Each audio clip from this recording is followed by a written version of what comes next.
হ্যাঁ, আজকে আমরা 23-24 আসা বুয়েট প্রিলির ফিজিক্স ফার্স্ট পেপারে আসা কোশ্চেনগুলো, এটা হচ্ছে শিফট 1 এ যেটা এসেছিল, আমরা এইগুলো সলভ করব। আমরা নেক্সট পার্টে শিফট 2 এরগুলো সলভ করব। এভাবে পর্যায়ক্রমে আমরা 23-24 এর সবগুলো আর কি প্রিলির কোশ্চেনগুলো সলভ করব। তো এখানে তোমার ফিজিক্স ফার্স্ট পেপার থেকে প্রথম যে কোশ্চেনটা এসেছিল ভেক্টর থেকে, কোশ্চেনটা ছিল এরকম: 2 কেজি ভরের একটা বস্তুর ত্বরণ দেওয়া ছিল, ঠিক আছে, ত্বরণ দেওয়া ছিল এবং সরণ হচ্ছে এত, কৃত কাজ কত। তো আমরা জানি কি কৃত কাজ আমার কি, ডাব্লিউ হচ্ছে একটা স্কেলার রাশি, সেটা হচ্ছে দুইটা ভেক্টরের গুণফল, সেটা হচ্ছে F dot S, F dot S, ঠিক আছে। আবার এই এফটাকে আমরা এভাবে লিখতে পারি এম এ ডট এস, ঠিক আছে। তো দেখো জিনিসটা এখন এম এ টার্মটা কি, এম এ হচ্ছে তোমার 2 ইন্টু, দেখো ত্বরণ যেটা ছিল 2i plus minus 2i minus 3j, আমি এগুলো একটু দ্রুত চলে যাব, 2k, আর এখানে তোমার ডট প্রোডাক্ট করতে হবে তোমার এস এর সাথে, যেটা হচ্ছে তোমার 2i plus 4j plus 6k, 2i plus 4j plus 6k। তো এখানে তোমরা ডট গুণ করলে এটা তোমার কত আসে, 8 প্লাস এটা হচ্ছে তোমার মাইনাস, এটা হচ্ছে 6 24 24, আর এখানে তোমার 4 24, তাহলে তোমার আলটিমেটলি আসতেছে এটা আমার কত আসতেছে, এটা এখানে কেন জানি লেখা আসতেছে না, আচ্ছা এখানে তোমার এটা টার্ম কেটে গেলে তোমার 8 জুল চলে আসতেছে, তাহলে এখানে আমি কাজ পেয়ে গেলাম, সেটা হচ্ছে আমার 8 জুল, এক নাম্বারটা, ঠিক আছে। তো আচ্ছা নেক্সট কোশ্চেন আমাদের, সেটা হচ্ছে এভাবে দেওয়া ছিল দুইটা ভেক্টর, এখানে দেখো চিত্রে বোঝা যাবে, সেটা এ ভেক্টরের মান দেওয়া আছে 3, বি ভেক্টরের মান দেওয়া আছে 5, আমাদের এ মাইনাস বি নির্ণয় করতে বলা হয়েছে, এ মাইনাস বি নির্ণয় করতে বলা হয়েছে। এ হচ্ছে আমাদের এই দিক বরাবর, যেটা হচ্ছে 45 ডিগ্রি অ্যাঙ্গেল করে চলে গেছে, আর বি হচ্ছে তোমার এই যে এটা বি। এখন আমাকে বলো তো, তোমাদের যখন আমি এ মাইনাস বি, মূলত এটা হচ্ছে মান চাওয়া হয়েছে, তো আমি যদি বলি এ মাইনাস বিটাকে আমরা কিভাবে লিখতে পারি, এ মাইনাস বিটাকে আমরা এভাবে লিখতে পারি না, এ প্লাস মাইনাস বি। তো এটা হচ্ছে বিটা এইদিকে, তাহলে মাইনাস বিটা হচ্ছে এর উল্টো, অর্থাৎ এই দিক বরাবর হবে, এই যে এইখানে, এখানে হচ্ছে আমার মাইনাস বি ভেক্টরটা, ঠিক আছে, কারণ বি তো আমার এই দিক বরাবর। তাহলে দেখো এখন এখানে বি ভেক্টরটা আছে তোমার এইভাবে, এটা হচ্ছে মাইনাস বিটা, ঠিক আছে, মাইনাস বি, আর এইখানে তোমার আসতেছে এটা, এখানে তোমার এ ভেক্টরটা আসতেছে, আর তাদের মধ্যবর্তী অ্যাঙ্গেল তোমার আসতেছে 45 ডিগ্রি। তাহলে বলো আমাকে এ মাইনাস বি তোমার কত হবে, এ মাইনাস বি হবে, এটার যদি আমি শুধু মানটুকু নেই তাহলে হবে root over a square plus B square, তারপর যেটা হচ্ছে মাইনাস 2ab cos 45, ঠিক আছে, cos 45। আচ্ছা আচ্ছা সরি, এখানে তোমার এটা আর মাইনাস আসতেছে না, কেন আসতেছে না সেটা বললাম, কারণ দেখো এখানে তোমার এখন শুধু বি এর মানটুকু লাগতেছে, এই জায়গায় আমার কি ভেক্টরটার মানটুকু, মানে আমি মাইনাস বি ভেক্টরটাকে এই দিক বরাবর বললাম, কিন্তু আমার এই মাইনাস বি ভেক্টরের মানটুকু কত, দেখো তো এখানে বি এর মান আমার 5 দেওয়া ছিল, অর্থাৎ দুইটা ভেক্টর, একটা হচ্ছে তোমার এই দিক বরাবর 5, আর একটা এই দিক বরাবর তোমার যেটা আছে সেটা হচ্ছে তোমার কত 3, এই দুইটা ভেক্টর তোমার 45 ডিগ্রি অ্যাঙ্গেল করে আছে। এই ডাটাটা আমার শুধু মানে এটার তোমার মানটা লাগবে, তাহলে A square plus B square plus হচ্ছে তোমার 2ab cos 45 ডিগ্রি লাগতেছে, ঠিক আছে। অর্থাৎ a মাইনাস বি এখান থেকে আমরা ক্যালকুলেট করব, সেটা হচ্ছে a তোমার দেওয়া ছিল 3 square plus 5 square plus 2 into 3 into 5, এখানে cos 45 ডিগ্রি, ঠিক আছে, cos 45। তো এখান থেকে এটা যদি তোমরা ক্যালকুলেট করো, সেটা তোমার 7.43 আসবে, 7.43 ইউনিট, ঠিক আছে, এত ইউনিট। তাহলে দেখো এখানে 7.43 কোথায় ছিল, এটা হচ্ছে তোমার, আচ্ছা 7.43, এখানে অপশনটা আমাদের উঠে গেছে, এখানে তোমার 7.43, ঠিক আছে, অ্যান্সার, এটা অ্যান্সার হবে। আচ্ছা তো নেক্সট দেখো, সেটা হচ্ছে এরকম একটা কুয়া রিলেটেড ম্যাথ, ঠিক আছে, একটা কুয়া রিলেটেড, কুয়াতে তোমার একটা পাথর ফেলার যে শব্দের যে পার্থক্য, এই রিলেটেড। দেখো কি বলছে, একটা 30 মিটার গভীর, তো আমরা এই কুয়াটাকে ধরলাম 30 মিটার গভীর, 30 মিটার গভীর কুয়ার মধ্যে পাথর ফেলার পর, অর্থাৎ এখানে ধরো আমার একটা পাথর ছিল, এই জায়গায় একটা পাথর ছিল, যেটা আমি কুয়ার একদম উপরের পৃষ্ঠ থেকে ফেলবো। তো এই পাথরটা ফেলার পর 2.54 সেকেন্ড পর শব্দ শোনা যায়, শব্দের বেগ কত। দেখো এই পাথরটা আমি ফেলবো, এই পাথরটা ধীরে ধীরে ধীরে ধীরে এখানে পড়বে না, একদম যে বটম আছে বটমে পড়বে। এখানে যখন পড়বে তখন ধপাস করে একটা কিন্তু শব্দ ক্রিয়েট করবে। তো এই শব্দটা আবার শব্দের যে নির্দিষ্ট একটা বেগ আছে নির্দিষ্ট টেম্পারেচারে, সেই টেম্পারেচার নিয়ে মানে সেই বেগটা নিয়ে ও উপরে উঠবে। তো এই যে এখান থেকে বলছে কি কুয়ার মধ্যে পাথর ফেলার পর, এই কথাটা ইম্পর্টেন্ট। পাথর ফেলার পর মানে এখানে তোমার পাথরটা যখন আমি ছেড়ে দিছি তখন থেকে আমার টাইমটা কাউন্ট হয়েছে। এই পাথরটা একদম বটমে পড়তে, অর্থাৎ এই পাথরটা বটমে পড়তে যদি আমার T1 সময় লাগছে, আবার এই বটমে পড়ার পর যে একটা শব্দ ক্রিয়েট করছে, এই শব্দটা আবার তোমার মনে করো একটা নির্দিষ্ট বেগে উপরে উঠছে, তো এটাতে যদি তোমার T2 সময় লাগছে, তো T1 প্লাস T2টা হচ্ছে তোমার 2.54 সেকেন্ড। এটাই ইন্ডিকেট করেছে।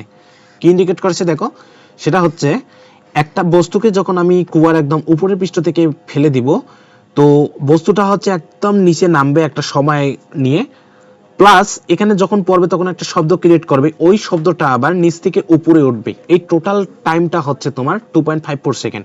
কারণ বলছে বস্তুটা ফেলে দেওয়ার 2.54 সেকেন্ড পর আমি শব্দটা শুনতে পারতেছি। তাহলে এখন দেখো সেটা হচ্ছে এই T1টা হচ্ছে বস্তুর পতনের সময়, ঠিক আছে, বস্তুর পতনের সময়। আর এই T2টা হচ্ছে শব্দের সময়, ঠিক আছে, শব্দের 30 মিটার যেতে সময়। দেখো এই শব্দটা এখানে ক্রিয়েট হয়ে যে 30 মিটার যাবে না, ওই 30 মিটার যেতে সময়, ঠিক আছে, 30 মিটার যাওয়ার সময়। এখন এই দুইটা আমার কিভাবে ক্যালকুলেট করব? শব্দতে কিন্তু অভিকর্ষ ত্বরণের ইফেক্ট নাই, কিন্তু এই বস্তুটাতে তো অভিকর্ষ ত্বরণের ইফেক্ট আছে। তাহলে দেখো এই বস্তুটা তোমার ইউ বেগে, অর্থাৎ ইউ হচ্ছে তোমার এখানে 0 মিটার পার সেকেন্ড, আমি তো ছেড়ে দিছি বস্তুটাকে, তাহলে কি একটা জিরো একটা ভেলোসিটি মানে স্থির অবস্থা থেকে বস্তুটাকে আমি ছেড়ে দিছি। তাহলে এখান থেকে যদি আমি বস্তুর জন্য যদি মানে একটু ক্যালকুলেট করি বস্তুর জন্য, তাহলে বস্তুর জন্য দেখো এই এইচ হচ্ছে 30, H is equal UT plus half A T G T square, half G T square. ইউটিটা তোমার ক্যান্সেল হয়ে যাচ্ছে কারণ ইউ হচ্ছে তোমার 0। তাহলে এখান থেকে দেখো আমি যদি এটাকে T1 বলি, T1 আমার কত আসতেছে 2h/g এর উপর রুট, এটা হচ্ছে T1, ঠিক আছে। এখন পরবর্তীতে ধরলাম আমি শব্দ তোমার ভি বেগে উপরে উঠেছে, শব্দ আমার ভি বেগে উপরে উঠেছে। তো শব্দ তোমার একদম যে টপে আছে, টপে ওঠার সময়টা এস ইজ ইকুয়াল ভিটি। শব্দতে কিন্তু এখানে দেখো বস্তুতে অভিকর্ষ ত্বরণে একটা ইফেক্ট ছিল, কিন্তু শব্দতে অভিকর্ষ ত্বরণে কোনো ইফেক্ট নাই। তাহলে এখন শব্দের জন্য যদি আমি হিসাব করি, শব্দের জন্য আমি যখন হিসাব করব তখন হচ্ছে এস ইজ ইকুয়াল ভিটি, অর্থাৎ এইচ ইজ ইকুয়াল হচ্ছে আমার VT2, কারণ আমি T2 ধরছি শব্দের বেগকে, তো T2 হচ্ছে আমার h/v। এখন কন্ডিশন অনুসারে আমার কি বলতো, কন্ডিশন অনুসারে হচ্ছে T1 প্লাস T2, এটা হচ্ছে তোমার 4.54 সেকেন্ড। তো এটা থেকে কি লেখা যায় দেখো তো, এটা তোমরা সরাসরি ইউজ করতে পারবা, 2h/g প্লাস এটা হচ্ছে h/v, দুইটা টাইম হচ্ছে তোমার 4.54, ঠিক আছে। দেখো এখানে তোমরা কি কি ডাটা জানো, এইচ জানো, তো আমি যদি ডাটাগুলো একটু বসাই, এইচ হচ্ছে আমার 30 মিটার। পিলিতে তোমরা এই সূত্রটা মনে রাখবে, এটা সরাসরি অ্যাপ্লাই করবা। এখানে তোমরা জি জানো 9.8 প্লাস হচ্ছে এইচ জানো 30/v। দেখো তো এখানে একটা আননোন না, তো এক আননোন এক সমীকরণ থেকে তোমরা যদি এটা ক্যালকুলেট করো তোমাদের কত আসবে, এটা হচ্ছে তোমার 457 চলে আসবে, ঠিক আছে। এটা এই যে এটা চলে আসবে সি, তাহলে তোমার এটা সলিউশন হয়ে গেল। এখন এখানে একটা ম্যাথ বলছে, সেটা হচ্ছে একটা মিটার গেজ, আচ্ছা মিটার গেজ ট্রেন বলতে কি বোঝায়, তোমার যে রেলের যে দুই পাত আছে এই পাতের মধ্যবর্তী দূরত্বটা হচ্ছে তোমার 100 মিটার, ঠিক আছে, অর্থাৎ দুইটা চাকাটা তাদের যে দূরত্বটা আছে এটা হচ্ছে তোমার 100 মিটার। বেগ তোমার দেওয়া আছে ট্রেনটার, এটা হচ্ছে নিউটনিয়ান মেকানিক্সের ওই যে তোমার কেন্দ্রমুখী বল রিলেটেড যে টাইপটা আছে না, ওখানকার ম্যাথ। বাঁকের ব্যাসার্ধ তোমার দেওয়া আছে, সমান্তরাল দুই লাইনের মধ্যবর্তী দূরত্ব 100 সেন্টিমিটার হলে রেল লাইন একটি পাত। দেখো এই ডাটাটা দেওয়া না থাকলেও কিন্তু আমরা ধরে নিতাম, কারণ আমাকে বলে দিছে মিটার গেজ ট্রেন, আর মিটার গেজ ট্রেন হচ্ছে দুইটা পাতের মধ্যবর্তী যে দূরত্বটা এটা হচ্ছে তোমার 100 মিটার। আচ্ছা সরি, এটা মিটার গেজ ট্রেন, হ্যাঁ মিটার গেজ ট্রেন হচ্ছে তোমার 1 মিটার, ঠিক আছে। মিটার গেজ 100 মিটার না, এটা আমি ভুল বলছি, এটা হচ্ছে তোমার 1 মিটার, অর্থাৎ দুইটা পাতের যে মধ্যবর্তী দূরত্ব আছে এটা তোমার 1 মিটার হবে। তো আমার এখানে পর্যাপ্ত ডাটা দেওয়া আছে, আমাকে ম্যাথটা করতে হবে। তো আমি যদি একটু চিত্রটা অঙ্কন করি, এই যে এটা হচ্ছে ধরলাম আমার ঠিক আছে দুইটা পাত, এই যে এখানে তোমার একটা পাত আর এখানে একটা তোমার পাত, এই যে দুইটা পাত। তো এই দুইটা পাতের মধ্যে একটা উচ্চতার একটা পার্থক্য করে দেওয়া হয়েছে, যাতে আমরা এখানে ব্যাংকিং রিলেটেড ইস্যুটা এখানে আসতে পারে। কারণ ট্রেন তো তোমার ট্রেন তো আর ওই মোটর সাইকেলের মতো তোমার বেঁকে বাঁক নিতে পারবে না, ঠিক আছে। এই কারণে তোমার উচ্চতার একটু পার্থক্য করে দেওয়া হয়, যাতে তোমার ব্যাংকিংটা এখানে আসে। আর এখানে তোমার বাঁকের যে ব্যাসার্ধটা, বাঁকের ব্যাসার্ধ দেওয়া আছে আমার কত, সেটা আমি ডাটাগুলো লিখি। বাঁকের ব্যাসার্ধ আছে তোমার 100 মিটার দেওয়া ছিল বাঁকের ব্যাসার্ধ, আর বেগ দেওয়া ছিল তোমার 50.4 কিলোমিটার পার আওয়ার। তো এটাকে যদি আমরা মিটার পার সেকেন্ডে কনভার্ট করি, তো এটা আসবে তোমার কত আসে এখানে তোমার যেটা বলবো, এটা তোমার ভি যদি 50.4 কিলোমিটার, এটা মিটারে কনভার্ট করাতে তোমার 14 মিটার পার সেকেন্ড চলে আসতেছে, আর জি হচ্ছে 9.8, ঠিক আছে। আর তোমরা একটা সূত্র জানো, সেটা হচ্ছে ট্যান থিটা হচ্ছে তোমার V square by R G, tan theta হচ্ছে V square by R G. তো এখান থেকে থিটা তোমার কত আসে, থিটা হচ্ছে 11.31 ডিগ্রি চলে আসবে। তো এখন দেখো এই যে এই থিটাটা হচ্ছে তোমার 11.31 ডিগ্রি, আবার এখানে আমার অতিভুজের দৈর্ঘ্য দেওয়া আছে আর উচ্চতা দেওয়া আছে। তো এখানে আমি সাইন থিটা অ্যাপ্লাই করব। সাইন থিটা হচ্ছে বিপরীত বাহু, আর এখানে তোমার অতিভুজ, তাহলে এইচ তোমার আসতেছে সাইন থিটা, এই সাইন থিটা আসতেছে এখানে তোমার কত, সাইন 11.31 ডিগ্রি, ঠিক আছে। তাহলে এটা হচ্ছে তোমার কত আসতেছে, সাইন 11.31, 0.196 মিটার আসতেছে। এটাকে যদি আমি ডাইরেক্ট কনভার্ট করি একদম মিলিমিটারে, তো এখানে আমার 196 মিলিমিটার আসবে। তাহলে আশা করি তোমরা বুঝেছো, এটা হচ্ছে আমার সলিউশন। তো এই হচ্ছে কাহিনী। এখন তোমরা বলতে পারো যে সাইন থিটা আর ট্যান থিটা তো আমরা ইকুয়াল ধরে ম্যাথ করছিলাম, কিন্তু এখানে এটা করা যাবে না। কেন? সেটা হচ্ছে 11.31 ডিগ্রি, এটা তো হচ্ছে তোমার থিটা যখন আমরা একদম জিরোর কাছাকাছি ধরি, তখন sine theta equal tan theta লিখি, কিন্তু এখানে হচ্ছে থিটা জিরোর কাছাকাছি নাই। তো এখানে আমি এটা নিগলেক্ট করতে পারবো না। তো নরমালি আমি জ্যামিতিক ভাবে ম্যাথটা করব। আচ্ছা, এখানে তোমার একটা ম্যাথ দেওয়া আছে, সেটা হচ্ছে বৃহস্পতি গ্রহের সূর্যকে আবর্তন করতে একটা টাইম দেওয়া আছে পর্যায়কাল, আর সূর্য থেকে বৃহস্পতি ও পৃথিবীর দূরত্বের অনুপাত কত। আচ্ছা, তোমরা কেপলারের একটা সূত্র জানো, সেটা হচ্ছে কি T square is proportion to R cube. এটা কি বোঝায়? এটা আসলে বোঝাচ্ছে পর্যায়কালটার বর্গ। তোমার ধরো সূর্যের চারদিকে পৃথিবী ঘুরতেছে, এখন পৃথিবী যে ঘুরে আসবে সম্পূর্ণ, তার পর্যায়কালের বর্গটা হবে কিসের সমানুপাতিক? সূর্য ও পৃথিবীর মধ্যবর্তী যে ডিসটেন্সটা আছে তার ঘনের সমানুপাতিক, ঠিক আছে। তাহলে আমরা এখানে যদি এটা খাটাই, তো ধরলাম T1 আর T2 স্কয়ার দেই, তো এটা হচ্ছে কি R1 cube by R2 cube হবে না? দেখো তো R2 কিউব হবে। তো আমাদের কি জানতে চাইছে দেখো, সেটা হচ্ছে বৃহস্পতি ও পৃথিবীর দূরত্বের অনুপাত। তো R1 বাই R2 আমরা বের করি, R1 বাই R2 এটা হচ্ছে T1 বাই T2, এর উপর হচ্ছে তোমার 2/3, বিষয়টা এরকম। তো এখন দেখো R1 হচ্ছে আমরা ধরলাম বৃহস্পতি, R2 হচ্ছে পৃথিবী, ঠিক আছে। R1 হচ্ছে বৃহস্পতি ধরছি, R2 পৃথিবী। তো T1 কি হবে, বৃহস্পতির যে টাইমটা লাগতেছে 11.2, আর এখানে তোমার পৃথিবীর যে টাইমটা লাগতেছে, তোমরা জানো পৃথিবী সূর্যের চারদিকে ঘুরে আসতে তোমার 1 বছর লাগে, তাহলে এটা তোমার 2/3 আসতেছে। তাহলে এখান থেকে যদি আমরা ক্যালকুলেট করি,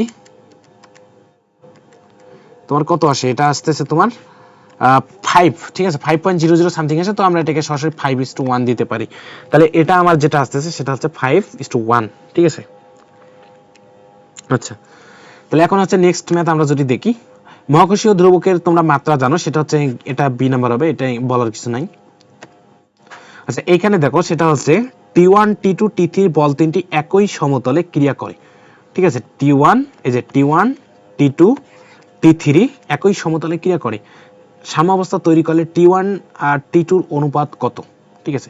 তো এখানে দেখো লামির সাম্যাবস্থার যে একটা সূত্র ছিল, এই যে একই সমতলে অবস্থান করে, দুটো কন্ডিশন, সেটা হচ্ছে একই সমতলে অবস্থান করতে হবে প্লাস সাম্যাবস্থায় থাকতে হবে, তাহলে আমরা লামির তোমার সাম্যাবস্থার যে সূত্রটা আছে সেটা অ্যাপ্লাই করতে পারবো। আর সেটা কি ছিল, সেটা যদি আমরা এখানে সরাসরি অ্যাপ্লাই করি, আশা করি তোমরা সূত্রটা জানো।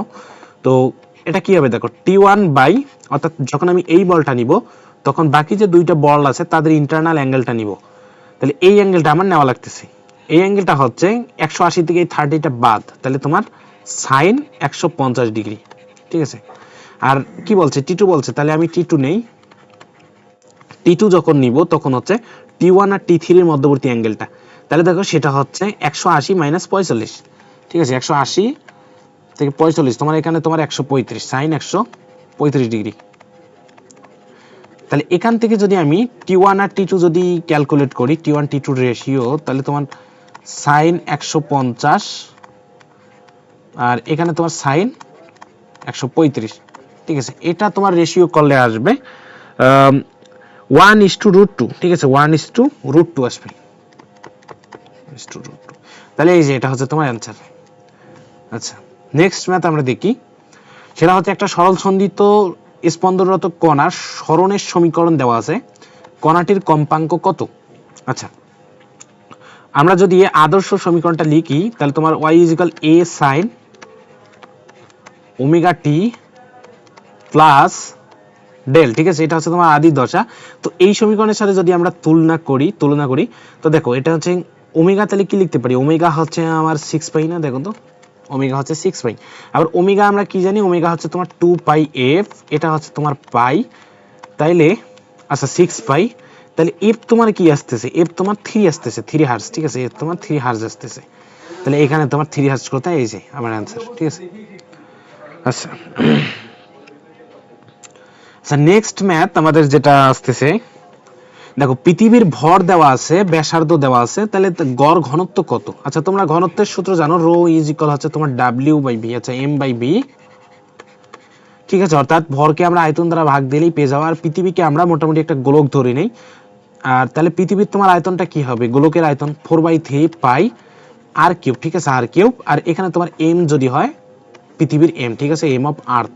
তো দেখো সবগুলো ডাটা দেওয়া আছে, তো ডাটা এখানে আমরা যদি ক্যালকুলেট করি তোমার শেষমেশ আসবে 5497.31, ঠিক আছে 5497.31 এটা আসতেছে, তাহলে এইভাবে তোমরা এটা করে নিবা। আচ্ছা দেখো কি বলছে 49 নাম্বারটা কি বলছে, 40 কেজি ভরের বস্তুকে উলম্বের সাথে 45 ডিগ্রি কোণে দুটো সুতো দিয়ে ঝুলিয়ে রাখলে সুতার টান কত হবে। ম্যাথটা বুঝো, সেটা হচ্ছে কি বলছে 40 কেজি ভর, তো একটা বস্তু আছে মনে করো এটা হচ্ছে আমার 40 কেজি ভর, ঠিক আছে এটা হচ্ছে 40 কেজি ভর, তো আমি বলবো 40 গুণন 9.8, এটা হচ্ছে আমার ওজন, ঠিক আছে এটা হচ্ছে ওজন, এত নিউটন ওজন নিচের বরাবর কাজ করছে, কারণ এটার ভর ছিল কত কেজি, 40 কেজি, 40 কেজি।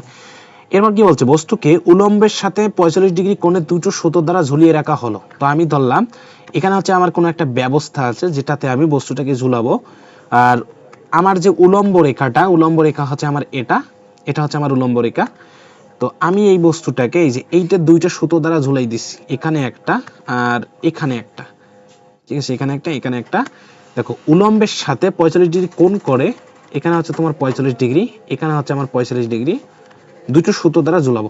তো দেখো এখানে একটা টান বল আর এখানে একটা টান বল থাকবে, এখন আমি দুইটা কেন সেম টান দিলাম, দেখো তাদের যে অ্যাঙ্গেল, আমরা যদি লামির সূত্র এখানে অ্যাপ্লাই করি, দেখো এই টি বাই আমরা এই অ্যাঙ্গেলটা নিব না, ঠিক আছে এই অ্যাঙ্গেলটা সাইন নিব না, দেখো তো টি বাই এই অ্যাঙ্গেলটা সাইন, আবার দেখো এই অ্যাঙ্গেলটা হচ্ছে তোমার 180 মাইনাস 45, কারণ এখানে তোমার এই যে এই 45 ডিগ্রিটা বাদ যাচ্ছে, লামির সূত্র যদি অ্যাপ্লাই করো টি বাই এই অ্যাঙ্গেল, তাহলে 180 থেকে 45টা বাদ দেওয়া লাগতেছে, আবার এইটা যখন নিবা তখন হচ্ছে তোমার টি বাই এটা নেওয়া লাগতেছে, আবার দুইটা তো সেম অ্যাঙ্গেল, আর এখানে তোমার উলম্বের সাথে যেহেতু সেম কোণ করে আছে, তাহলে এখানে তোমার টানটা সমান হবে, ঠিক আছে এটা তোমার টানটা সমান হবে।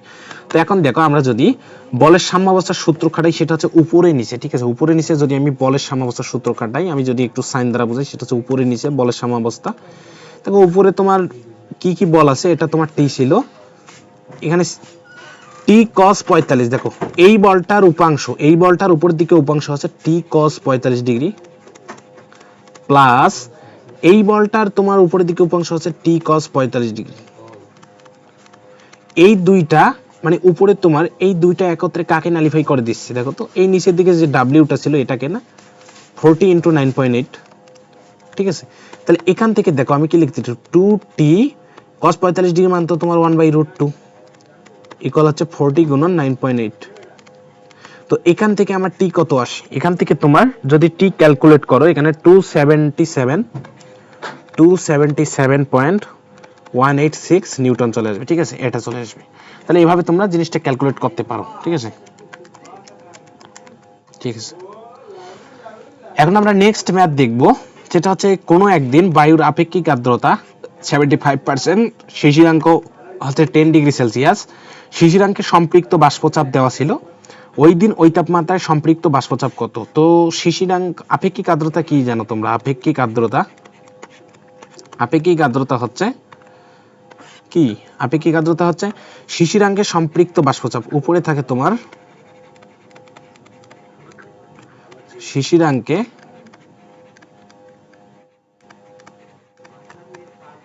শিশিরাঙ্কে সম্পৃক্ত বাষ্পচাপ, আচ্ছা শিশিরাঙ্কে সম্পৃক্ত বাষ্পচাপ, আর নিচে থাকে ওই তাপমাত্রায় সম্পৃক্ত বাষ্পচাপ। ঠিক আছে, ওই তাপমাত্রায় সম্পৃক্ত বাষ্পচাপ।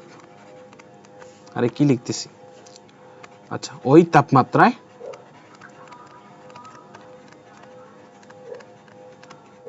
সম্পৃক্ত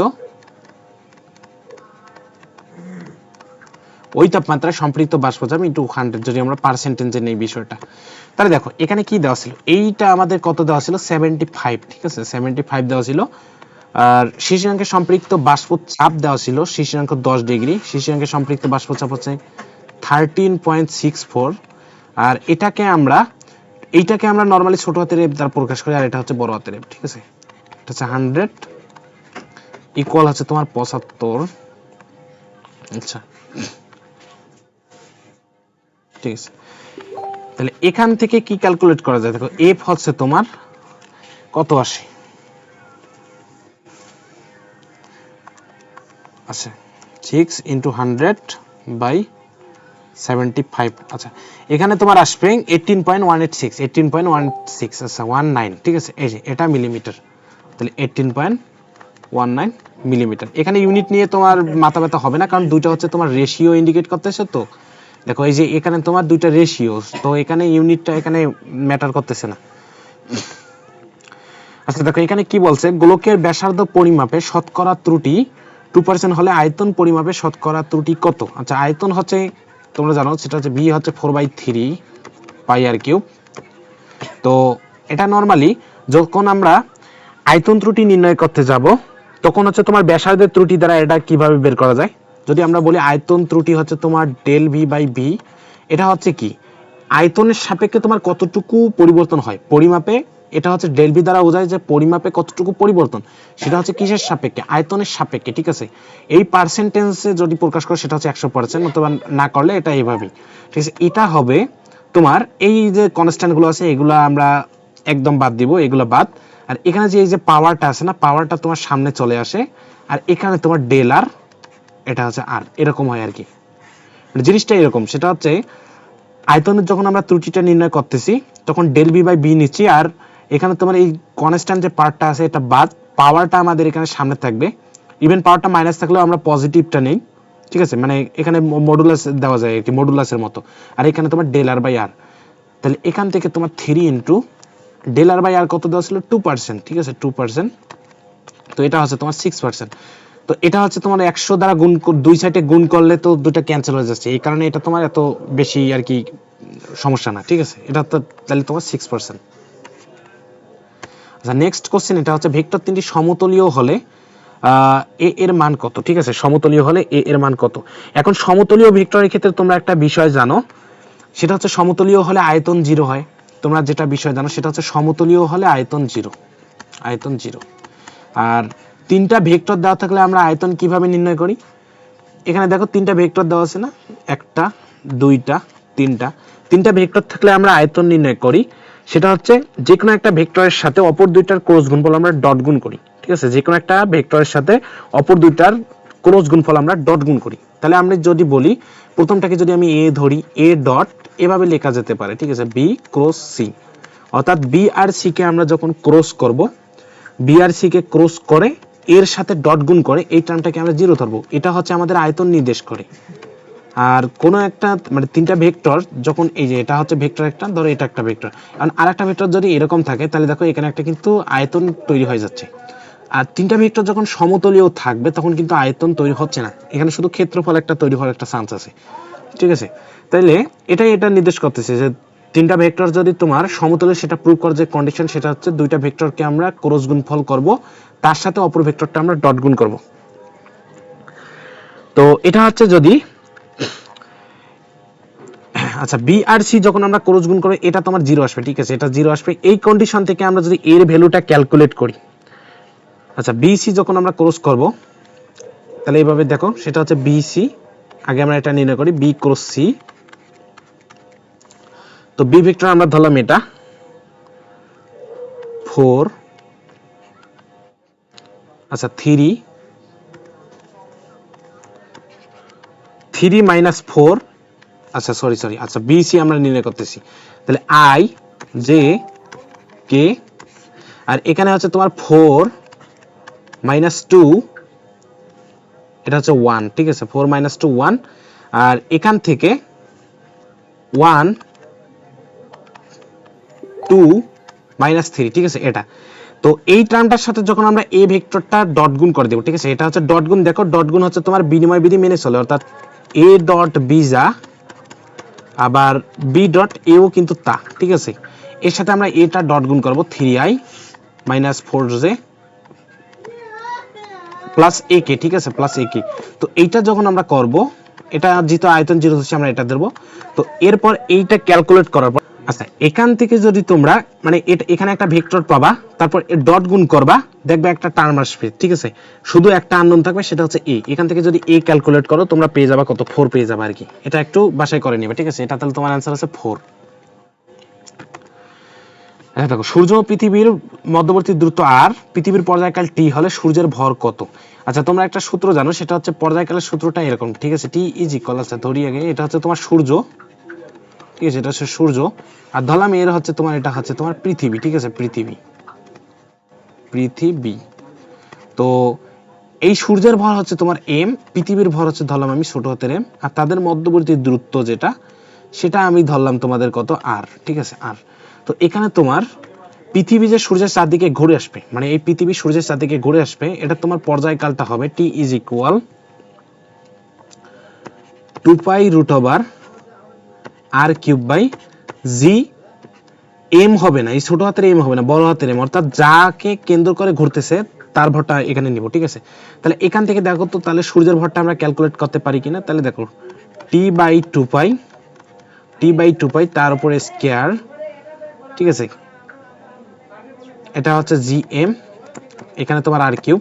তাহলে এখান থেকে তোমরা এম কত পাবা, এটা হচ্ছে এম আসতেছে তোমার কত আসতেছে 4 pi square R cube by G T square, ঠিক আছে, 4 pi square R cube by G T square, এটা হচ্ছে তোমার, এটা আসতেছে 60b। আচ্ছা তাহলে আমাদের এখানে তোমাদের ফার্স্ট পেপারে যতগুলো ম্যাথ এসেছিল প্রিলিতে, আশা করি সবগুলো আর কি করানো হয়ে গেছে, ঠিক আছে। এটা হচ্ছে শিফট 1 এ এসেছিল, এখন শিফট 2 এ আরো ম্যাথ আছে আর কি, আরেক সেটের ম্যাথ আছে, তো ওইগুলো আমরা আরেকটা পার্টে করব। আর তোমাদের যদি আমার ক্লাসগুলো ভালো লেগে থাকে তাহলে তোমরা আমার চ্যানেলটা সাবস্ক্রাইব করে নিও।